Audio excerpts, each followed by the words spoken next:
सैयदना उमर फारूक, मेरे नबी पाक अलैहिस्सलाम ने फरमाया फरिश्ते 950 साल मेरे उमर की शान बयान करें तो खत्म नहीं हो सकती। इतना बड़ा शख्स उमर फारूक, इतना बड़ा आदमी। एक दिन ऐलान किया उमर फारूक ने, लोगों मस्जिद में आओ, बात करनी है। अमीरुल मोमिनीन का पैगाम है, सारे मस्जिद में आ जाए। खचाखच मस्जिद नबी सहाबा से भर गई। और ऐसा जब ऐलान होता था तो सहाबा दौड़ के आते थे, शायद को जंग है, शायद किसी ने हमला कर दिया है, शायद कोई नई बात है। दौड़े आए लोग, मस्जिद नबी खचाखच भर गई। सैयदना फारूक आजम रदी अल्लाह तआला अन्हु मिंबर पे बैठे। हजरत अब्दुर रहमान इब्ने औफ रदी अल्लाह तआला अन्हु फरमाते हैं कि सहाबा तजस्सुस के देख रहे हैं कि पता नहीं किसी तरफ से पैगाम नहीं आ गया, कोई काफिर हमला नहीं करने लगा, अल्लाह जाने क्या हुआ है, बड़ी परेशानी है। उमर बैठे, अल्लाह की हम्द की, नबी पाक सल्लल्लाहु अलैहि वसल्लम पर दुरूद पढ़ा। और फिर उमर फारूक बोले, फरमाने लगे, मैं जब मक्के में रहता था ना तो कभी घर में कहत आ जाता था, कभी कहत आता था घर में, बकरियों के दूध खुश्क हो जाते थे, गंदम नहीं मिलती थी, पानी नहीं होता था। तो फरमाया मेरी अम्मा मुझे खाला के घर भेज देती थी। कबीला बनु मखजूम, उस कबीले में मेरी खाला की शादी हुई थी तो वो मालदार लोग थे, उनके पास ज्यादा बकरियां, ज्यादा ऊंट, ज्यादा गायें, ज्यादा खेत थे। हजरत उमर फारूक फरमाने लगे, मैं उनके घर जाता तो मेरे खालू समझ जाते कि उमर को इसलिए भेजा गया है कि कहत आ गया है। फरमाते हैं वो मुझे सवेरे बकरियां चराने ले जाते, शाम तक मैं उनकी बकरियां चराता। अमीरुल मोमिनीन उमर, एक तरफ मसला यह है कि कैसर और किसरा की दीवारें हिल रही हैं उमर के नारों से, और इधर उमर मिंबर पे बैठ के खुतबे दे रहे हैं। फरमाते हैं मैं बकरियां चराता, शाम तक खाला के घर जाके मजदूरी करता, और फरमाते हैं शाम होती तो एक मुट्ठी किशमिश मुझे देते वो। आप फरमाते हैं मैं बड़े कद वाला था, एक मुट्ठी किशमिश मिलती है, कभी एक मुट्ठी खजूरें, मैं शाम को खा के सो जाता। कई महीने यूं ही गुजरते तो मेरी अम्मा का पैगाम आता कि हालात सही हो गया, मेरे बेटे को भेज दो। ये बात कही, हजरत उमर रोने लगे और फिर कहने लगे, अब वो वक्त आया है कि लोग मुझे अमीरुल मोमिनीन उमर कह के पुकारते हैं। बस ये दो बातें की। उमर ने कहा चलो जोहर का वक्त हो गया, अजान पढ़ो, उठो नमाज पढ़े, उठो। अजान हुई, इकामत हुई, जनाबे उमर ने नमाज पढ़ाई, लोग चले गए तो सैयदना अब्दुर रहमान इब्ने औफ यराना था जनाबे उमर से, बाजू पकड़ के कहने लगे, उमर सियाना बंदा यार तू, ये दो बातें सुनाने के लिए इतना मजमा इकट्ठा किया था, ये दो बातें कहने के लिए कि मैं खाला के घर जाके मजदूरी करता था तो एक मुट्ठी किशमिश मिलती थी, एक मुट्ठी खजूरें, ये कहने के लिए कि मैं बकरियां चराया करता था। तो हजरत उमर फारूक रदी अल्लाह तआला अन्हु फिर रोए, फिर आंखों में आंसू आए। कहने लगे, अब्दुर रहमान आज ना मिस्र शाम से कुछ लोग आए थे और वो बता रहे थे कि उमर तेरा डंका वहां भी बड़ा बजता है। वो मुझे कह रहे थे तेरे नाम के वहां भी बड़े दबदबे हैं, बड़े तज़किरे हैं। तो मेरा नफ्स मुझे कह रहा था, उमर देखा तू यहां बैठा है और वहां तेरे नाम का शोर हो रहा है, मुझे इसने बड़ा किया है। तो मैंने आज मुस्तफा के सारे गुलाम इकट्ठे करके अपनी औकात बता दी है। मैंने अपनी औकात बताई है कि मैं कुछ नहीं, कोई शय नहीं, कोई चीज ही नहीं, असी किसी से कुछ नहीं जे लगदे, ना कोई साडा दर्दी।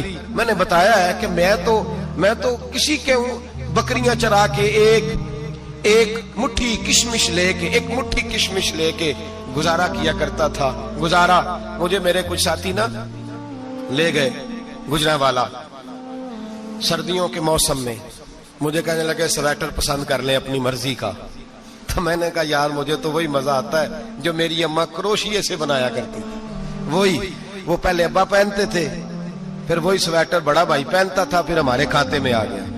और फिर उसकी तारीफें होती थी गुर्बत छुपाने के लिए, उसकी तारीफें होती थी, बड़ी मेहनत से बना है जी, क्या बात है, बड़ा गर्म है, तो अब छोटे भाई को दे दिया जाए। हमने कहा वही जमाना देखा है, वही रंग देखा हुआ है और उस पर फख्र है।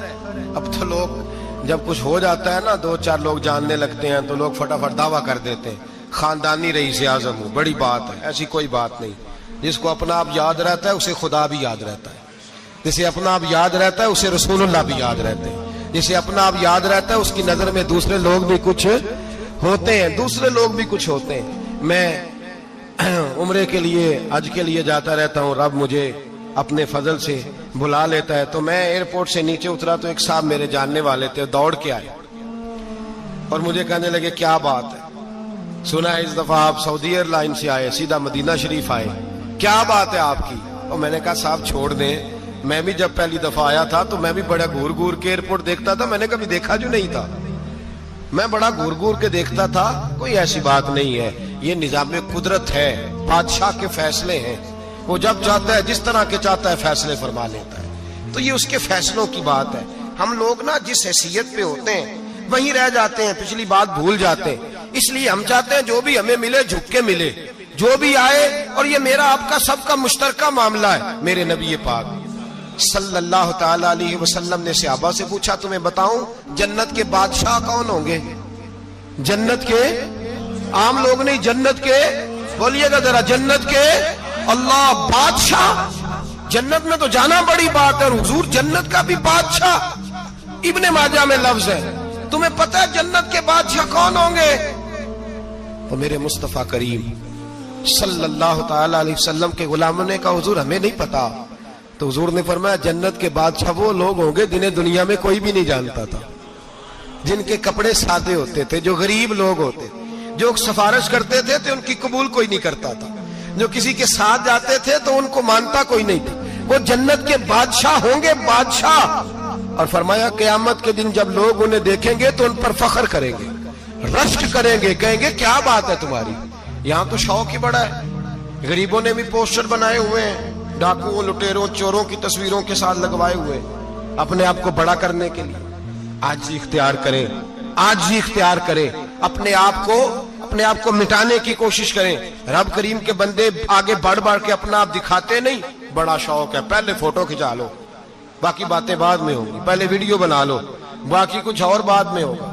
پہلے اب تو پرسوں ترسوں مجھے ایک مولانا کہنے لگے کہ آپ سے میں نے, وہ یہاں جمعہ پڑھنے آتے ہیں کبھی کبھی, میرے دوست ہیں, کہتے ہیں آپ سے میں نے سنا تھا کہ اگر کوئی, اس نبی پاک کا فرمان ہے اگر کوئی نذرانہ دے تو اس کو لے لو, اگر کوئی تحفہ دے تو اس کو, حضور نے فرمایا لے لو اگر تمہیں کو دیتا ہے, اپنی مرضی سے, مانگنا منع ہے, کوئی دے دے تو لے لو, ورنہ ایک وقت آئے گا تم مانگو گے تمہیں ملے گا نہیں, جب کو دے دے تو لے لو.